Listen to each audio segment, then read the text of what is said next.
So this is a unit that's about to be punched out. The bulk of the work has been done. Why don't you come and I'll show you what we're doing. So first of all, you can see that the floors, they're all new floors, vinyl plank. This is, I mean, it just looks really nice. We've got the different color scheme over here. So you can see it just opens up the room. Come over here, you'll see we've colored up the doorway over here, 2-panel door. It looks very nice. Now if you come over here, what you'll see is, this stuff has to be clean. I just wanted to show you what actually goes on before the unit gets completed. So as you can see in the kitchen, we've got this really great countertop over here. We've got the gooseneck faucet. So nice. Just press one thing, waters. It's just beautiful.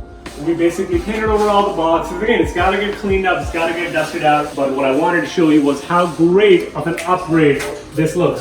Now, if we actually come over here, we go into the rooms, then just by upgrading the paint, or rather changing the paint color, this room visually looks bigger. If you pan back and you see the vanity and you see the lighting we have, it just gives you a high quality luxury type feel. And it's all about that. As soon as you get up, when you touch something, you gotta feel nice. Really nice countertop, really nice slides, really nice mirror. So when you're getting dressed up, you feel like $1 million. All right.